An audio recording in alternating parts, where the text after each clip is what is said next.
Cierra.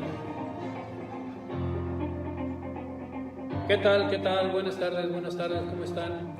Hoy es miércoles 13 de octubre del 2021 y ¿qué pasó con Pamela, Rosendo? Buenas tardes, Víctor Hugo, compañeros de mesa. La mesa está usted el receptor de esta señal. Pues aquí, este miércoles soleado, se tenía previsto de que hoy hubieran lluvias en Sinaloa, pero qué bueno que pasó así. Pamela pegó por allá en barras de Piazla hacia el sur y Mazatlán, e incluso se dejó sentir por el lado del Rosario y de Escuinapa. Allá fue en la madrugada. Acá en la parte de San Ignacio, Elota, fue como a las 4 o a las 5 de la madrugada del día de hoy. Muy bien, bueno, pues es impredecible. Ustedes saben que la ruta que siguen los ciclones son históricamente determinados. Esta semana se esperaba que entrara una fuerte oleada de temporal y llegó Pamela. Y Pamela entraba muy fuerte hacia el centro de Culiacán, pero hubo un cambio, le llaman la cuña, hubo una cuña que desvió este meteoro hacia la parte sur del estado de Sinaloa, golpeando entre La Cruz y Mazatlán. Lo curioso es, Rosendo, es que este fenómeno no había advertido abundante lluvia en los Mochis. El problema es que se concentró el agua ya.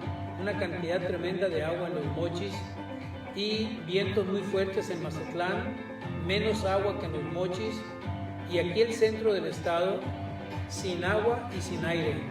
Un sol, pero modificó la temperatura porque la temperatura amaneció a 23 grados centígrados, una mañana fresca. Ha sido un día fresco, incluso en este momento la temperatura es fresca, estamos aproximadamente en 30 grados centígrados, definitivamente es fresca comparada con los 36, 38 grados que habíamos tenido la semana pasada. Bueno, el meteoro ha pasado y el impacto es muy menor respecto a lo esperado, pero y qué bueno que ha sucedido así.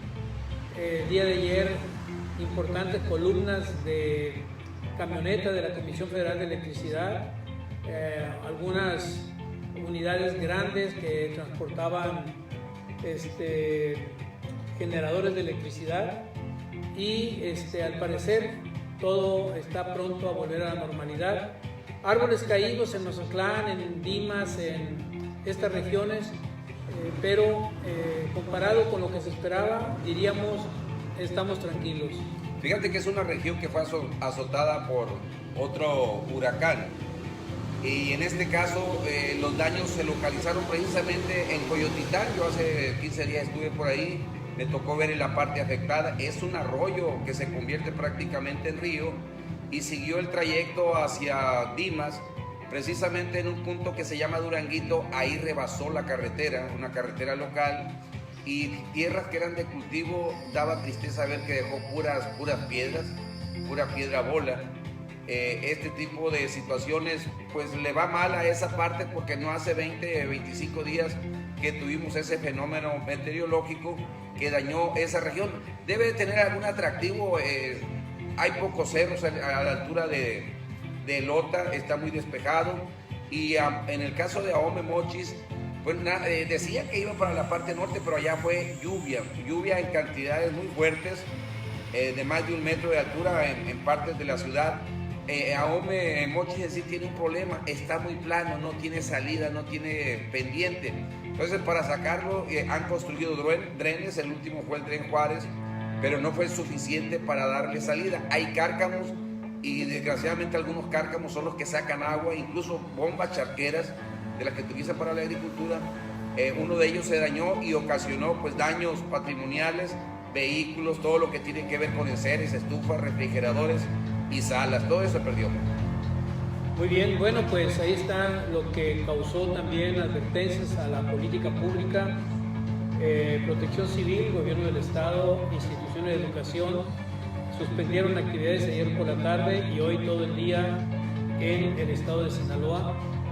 La actividad escolar se suspendió y lógicamente que para los que estamos en el caso del centro del estado, pues la Universidad Autónoma de Sinaloa, todo el sistema escolar, suspendió clases y podemos decir, la advertencia fue buena, fue a tiempo, no sucedió el fenómeno meteorológico qué bien, y bueno, pues son cosas que tenemos que ir aprendiendo de cómo las tendencias de los ciclones, huracanes, tormentas tropicales y otras se presentan de manera a veces errática, mejor dicho, y en estas formas erráticas pues toman caminos diferenciados. Creo que a La Paz y a Los Cabos sí les pegó muy duro. Pues es lo que llama la atención, porque regularmente cuando pegan en Los Cabos a esas alturas, siempre el punto de entrada era Yameto, todo lo que es Altata, lo que es El Dorado, le pegaba, pero ahora ya están recurvando hacia la parte sur. Algo debe haber por ahí. Y pues llama la atención que está muy... Nora creo que se llama el anterior huracán. Se veía que iba a tener mucho impacto, parece que bajó de velocidad en los términos de la escala de Simpson, creo que se llama la escala, y determina pues la clasificación. Si lo pintan 3-4, el huracán son hasta de 300-350 kilómetros por hora. Acá llegó relativamente entre 80 y 120, decían bajo. Creo que entró a 75 kilómetros por hora, habiendo rachas de hasta 120. 120 ya es nivel 1,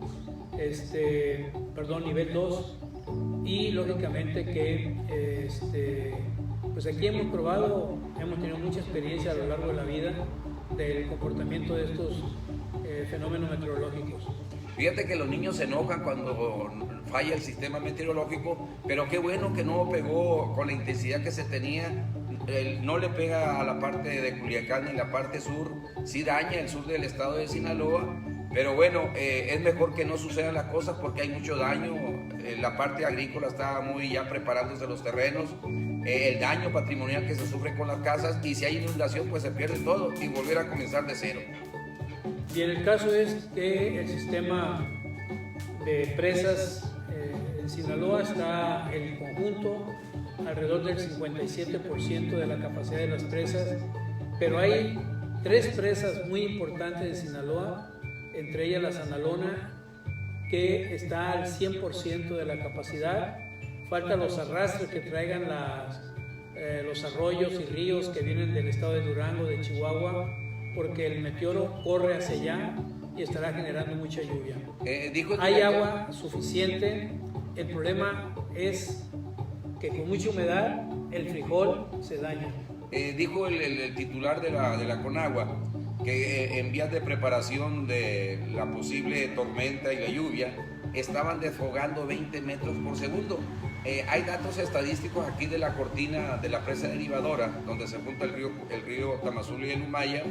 En una vez que hubo una creciente, por decirlo de alguna manera, el flujo era 1800 metros cúbicos por segundo entre desarenador norte y desarenador sur, es decir, estaban pasando por arriba de la cortina de la presa derivadora.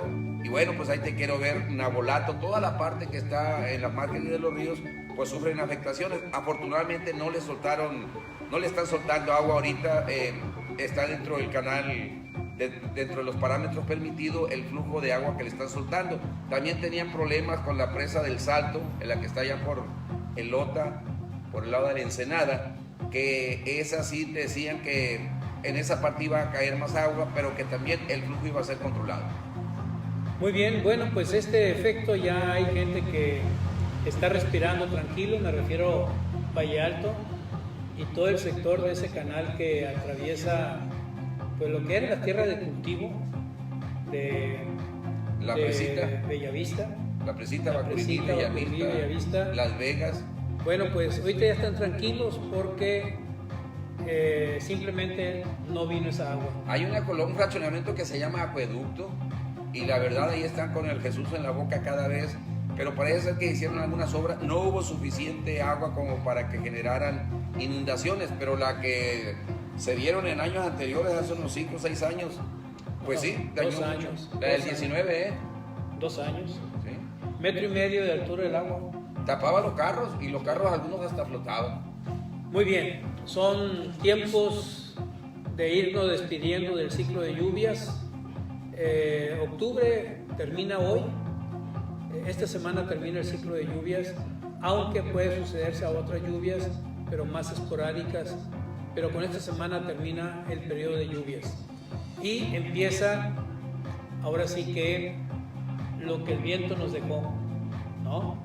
Bueno, ya comienzan los ciclos agrícolas con otoño, así se llama, otoño, primavera, invierno.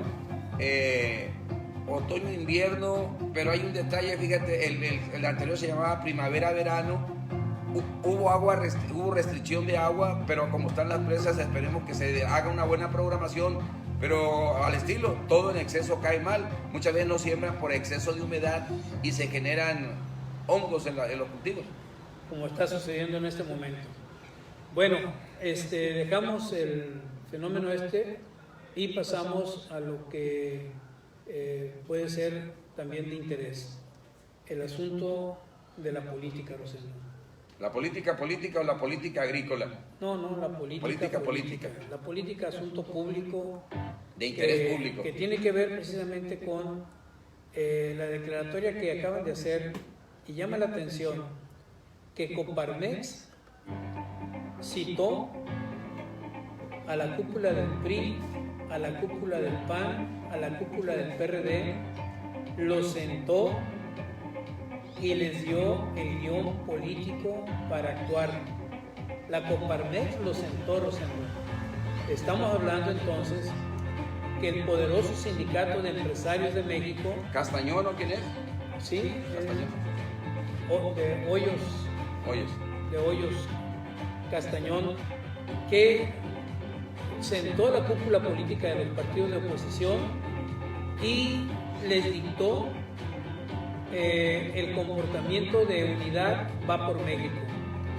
Habiendo terminada la reunión, salieron a declarar que la fórmula va por México es sustanciosa, es firme y que van en la ruta precisamente de ser una oposición constructora de una alternativa electoral.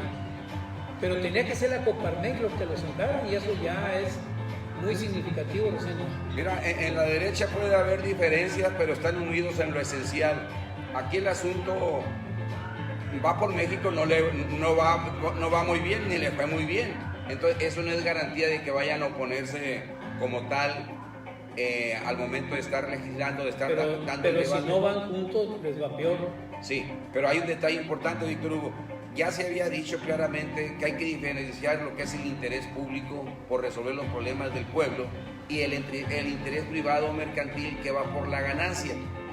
Me gustaría que escucharas el planteamiento que hizo el presidente Adolfo López Mateos cuando se nacionaliza la industria eléctrica y dice: vendrán traidores, malos mexicanos que permitan la puerta a gobiernos extranjeros para que se invierta de manera muy sutil en materia de energía, en este caso energía eléctrica. En aquel entonces habían nacionalizado la industria Luz y Fuerza del Centro. Entonces esto ya estaba advertido. Sí, fue premonitorio lo que Adolfo López Mateos lo advirtió, y pero no es tanto, Rosendo, lo que se puede advertir que los proyectos de la derecha sean proyectos donde se le da absoluta preferencia al libre mercado, a la libre concentración de riqueza y al manejo de estatus de jerarquías elitistas. Esto es la naturaleza de la derecha. Lo que me llama la atención es que dos partidos políticos, el PRI y el PRD, sean sentados a la mesa de la Coparmex y los alineen a la política de la derecha. Eso es lo que me llama la atención. Pues mira, si Coparmex financió campañas o patrocinó candidatos, le fue muy mal. Me parece que es una estrategia de golpeteo. Como dicen por ahí, los pequeños se juntan para dar la impresión de que son grandes y que son fuertes. Pero que quede claro que al momento de debatir el tema, ya hay canal abierto de las sesiones del Congreso para que se vea quién está efectivamente con los intereses del pueblo y quiénes están con el mercantilismo que no tiene fronteras. La competencia económica disfrazada no es más acumulación de capital para ellos. Lo que pasa es que tenían prácticamente asfixiada la Comisión Federal de Electricidad, porque ellos producen el 46% de la energía, entre comillas, las energías limpias, pero eran los que cobraban primero, al último cobraba Comisión Federal de Electricidad. Y una industria estratégica para el desarrollo de México, como es la Comisión Federal de Electricidad, pues debe de proteger el interés superior, que es el interés del pueblo. Y el esquema de distribución de energía eléctrica en el país está planteado en el proyecto de reforma eléctrica por la Presidencia de la República, del manejo hasta del 51% como interés público y el 49% para las otras opciones, entre ellas de la iniciativa privada y de opciones sociales. Tú sabrás si no será negocio, si utiliza la misma infraestructura, el mismo tendido de redes. Acuérdate que la Comisión Federal, con la reforma de la Comisión Federal de Electricidad, ya si tú demandas a la Comisión Federal de Electricidad, te dice no, tienes que demandar a otra que se encarga, una de producción, una de generación, producción, distribución y comercialización, de manera que no le ganas un pleito hacia la comisión. Entonces, ¿qué era lo que hacía los que tienen energía fotovoltaica? Pues se cuelgan de la infraestructura de la Comisión Federal de Electricidad, porque ese tipo de energía no se puede almacenar, no hay baterías. Entonces meten primero el flujo de la energía fotovoltaica, la que representa son españoles casi todos, con un que otro malinche que hay aquí en México que se presta para esos movimientos, y en la hora crisis, en la hora pico que le llaman, es cuando entra Comisión Federal de Electricidad a generar energía, pero al momento de cobrar son los primeros que cobran, los de las energías entre comillas limpias. Muy bien, y obvio es que este proyecto de energía eléctrica en el país es un proyecto de tal tamaño que ha puesto en acción a los grupos ultraconservadores y de alto poder empresarial, no solamente nacional, sino internacional. ¿Por qué? Porque el esquema que han operado en España, en Estados Unidos, en Italia, en Francia y otros países es que la producción, generación, distribución y comercialización de electricidad está a cargo de los grupos de iniciativa privada. Y efectivamente, el Estado como tal es el que les garantiza a las empresas privadas la distribución de la energía eléctrica. Ese es uno de los grandes problemas que ahorita hace crack en Inglaterra, en Reino Unido, hace crack en España y hace crack en algunos estados de los Estados Unidos. Entonces, ha resultado eficaz la iniciativa privada para obtener las ganancias de la energía eléctrica, pero resulta ineficaz ante los problemas emergentes de la vida social. El resultado es que ante la gran demanda de consumo de energía eléctrica, elevan las tarifas y le hace crisis en los sistemas de las tecnologías instaladas para la generación y distribución de energía eléctrica. Ahí donde está el asunto de la seguridad de Estado. Pues fíjate, hace el negocio utilizando las instalaciones de la Comisión Federal de Electricidad. Recordarás tú que desaparecieron Luz y Fuerza del Centro, eso permitió la apertura a capitales extranjeros de España sobre todo, para que invirtieran en ese rubro. Acusan a la Comisión Federal de Electricidad que la energía que se produce es energía contaminante derivada de los hidrocarburos, pero no, nada más produce el 6% de la energía que vienen de termoeléctricas. La mayor parte viene de geotermia, viene de abanicos muy grandes que hay por allá en La Ventosa, Oaxaca, Veracruz. Hay hidroeléctricas, los sistemas hidroeléctricos son los que están funcionando en las presas. No sé si manejan aspectos que tienen que ver con las mareas del mar, pero los que utilizan la energía fotovoltaica nomás ponen las instalaciones, ponen lo que aquí estoy viendo, las fotoceldas que parecen que son, pero no, en realidad es otro material, y a colgarse de los alambritos de la Comisión Federal de Electricidad, y son los que casi dictan la política económica de los precios. Mira Rosendo, México produce energía eléctrica por parte de la paraestatal Comisión Federal de Electricidad en el modelo hidroeléctrico. Sí. Es la mayor cantidad que produce. Sí. Es energía limpia. ¿Sí?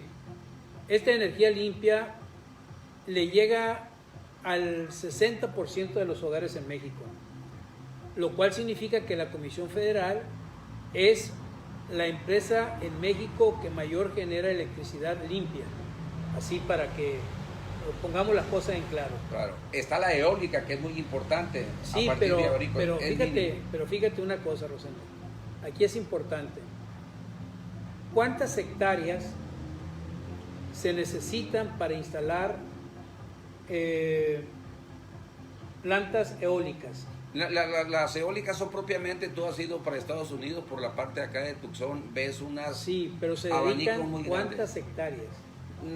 Primero tienes que localizar que sea una zona de alta influencia de corriente de aire natural. Y regularmente están cercanas a las playas. A las playas. Regularmente. Se ve un poco antiestético, pero yo por ejemplo conozco el sistema que está en la Ventosa, en Oaxaca, y pues sí, tú ves una especie de gigantes dormidos que están generando energía eléctrica. Eso las tienen que mandar precisamente al sistema de enlace que tiene México, porque México lo tiene, todos están entrelazados los sistemas de energía, y también ahí mandan los de la iniciativa privada la energía que producen con las celdas fotovoltaicas. Eso es lo que se tiene que valorar, porque la generación hidroeléctrica se realiza en el sistema de presas en México. Bueno, nosotros aquí tenemos la presa Sanalona, que es generadora de electricidad. La López Mateos. La López Mateos, y todas las presas tienen generación hidroeléctrica. ¿De qué acusan al gobierno ellos, la oposición? De que hay desplazamiento de población. O sea, una presa se instala y expulsa a población que vivía en esa zona. Estos grupos aquí en Sinaloa los vemos ubicados desde los años 40 para acá, con la creación de la presa Sanalona. ¿Dónde están estos pueblos? Los conocemos, están sobre la carretera internacional, algunos. Otros llegaron hasta aquí al centro de la ciudad. Pero ese desplazamiento de población por instalar las presas que generan electricidad y administran los acopios de agua, pues son, diríamos, un beneficio social de alto impacto. Esto es lo que la iniciativa privada está acusando al gobierno de México de que está creando problemas, uno, de producción de energía eléctrica sucia, con las termoeléctricas como la que tenemos en Mazatlán. Y Topolobampo, ¿no? Pero creo que ya no están funcionando Topolobampo. Pero la de Mazatlán sí. Esta termoeléctrica de Mazatlán es la que le surte electricidad, yo creo que al 80% de la población del sur del estado. Pero son pocas. Creo que son el 10 o 15% de la generación de electricidad en nuestro país, las termoeléctricas. Pero las hidroeléctricas, y sobre todo estas que están yéndose a la generación de energía eléctrica por el sistema de movimiento marino, están generando la energía limpia que el gobierno de México está diciendo. Está clara la posición. Aquí el problema no es si generas electricidad limpia o electricidad sucia. Aquí lo importante es que le estás generando una satisfacción a un país y obviamente impulsar la disminución de la electricidad sucia. El caso es que llegando al punto, ahora el sistema paraempresarial y los partidos políticos de oposición hacen una alianza para tratar de evitar que el PRI sume los votos de priistas a la Ley Nacional de Energía Eléctrica. Tú, Rosendo, conoces esto. Es posible que el PRI se desparpaje más ahora con esta iniciativa donde aparecen líderes políticos de algunos estados, como el caso del gobernador en Sinaloa, el caso de Oaxaca, Murat, y otros, incluso gobernantes panistas, que están llamando a defender el proyecto de reforma eléctrica. Mira, ahorita prácticamente se quedan sin materia porque los han estado incorporando en proyectos de la cuarta T. Entonces, liderazgos fuertes no existen. Entonces, si tú te vas a las estadísticas electorales, pues no hay mucha presencia a nivel nacional ni del PRI, ni del PAN, ni del PRD. Menos del PRI. Entonces yo creo que el origen del PRI, ellos están más identificados con Lázaro Cárdenas. Y ahí te va una muestra. Invitaron a analizar, a revisar allá el aeropuerto Felipe Ángeles, que están construyendo los militares.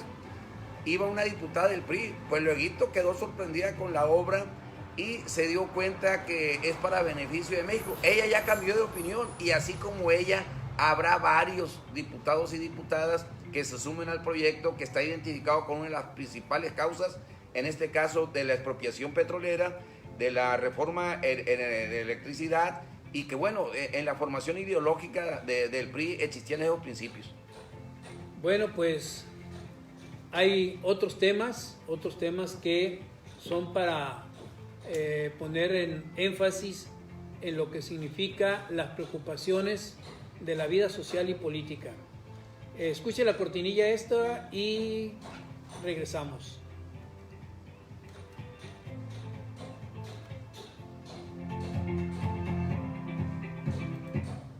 ¿No traes todo el discurso?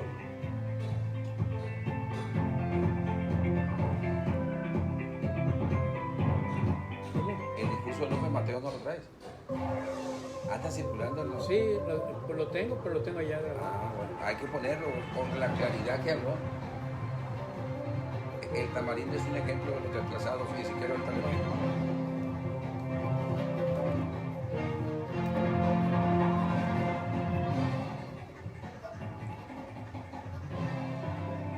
Continuamos. Rosendo,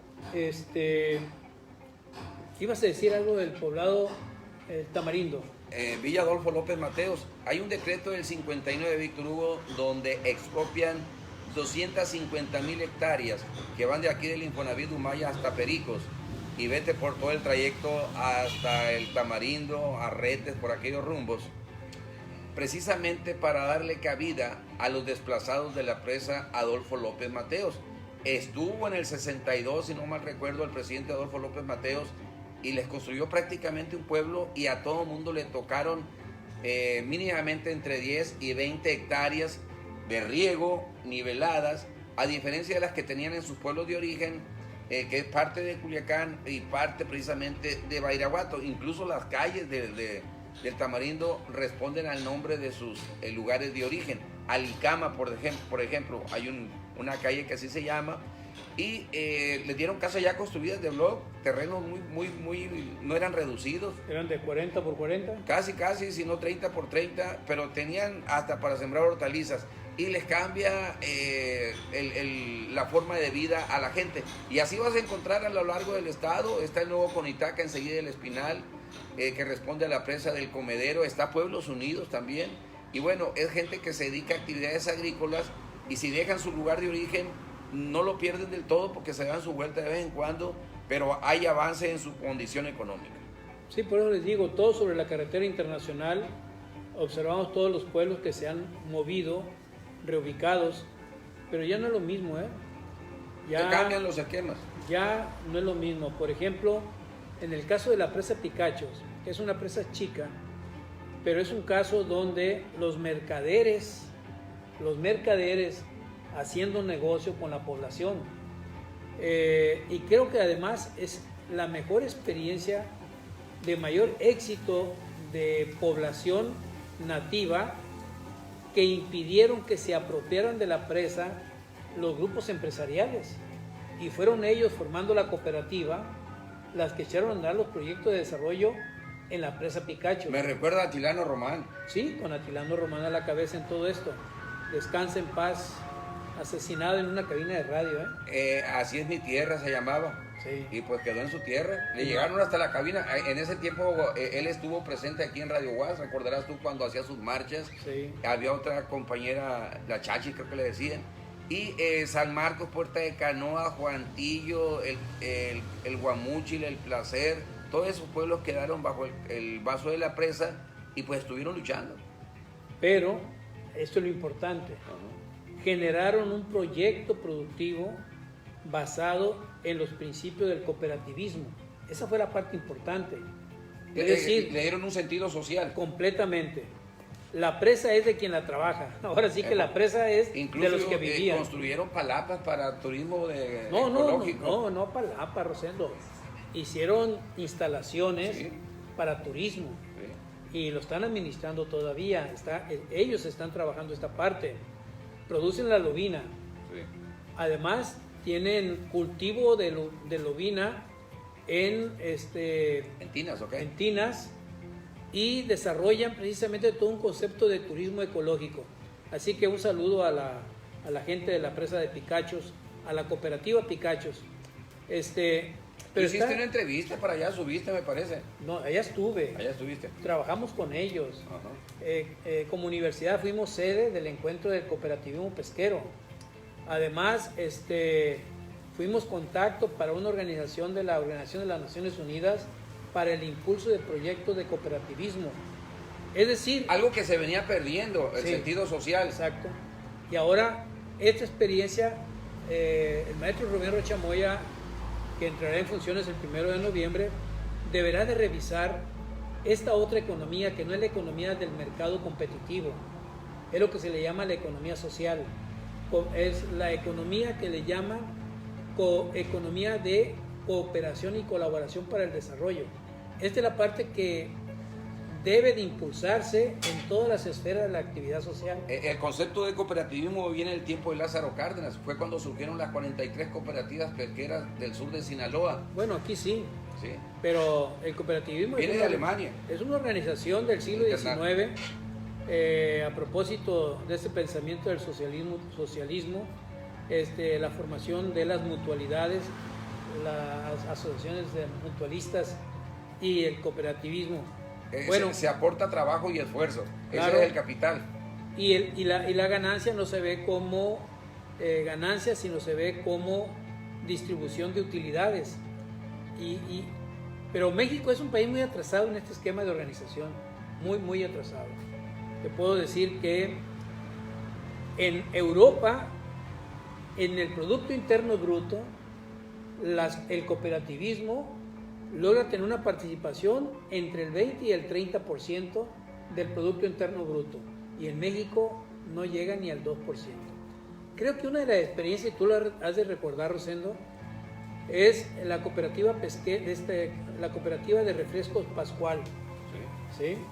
Que después de 3 años de huelga lograron una decisión de que la empresa le pagaba con bienes a los trabajadores por salarios caídos, y los trabajadores, más que perderse en vender todo, formaron la producción de cooperativa de refresco Pascual.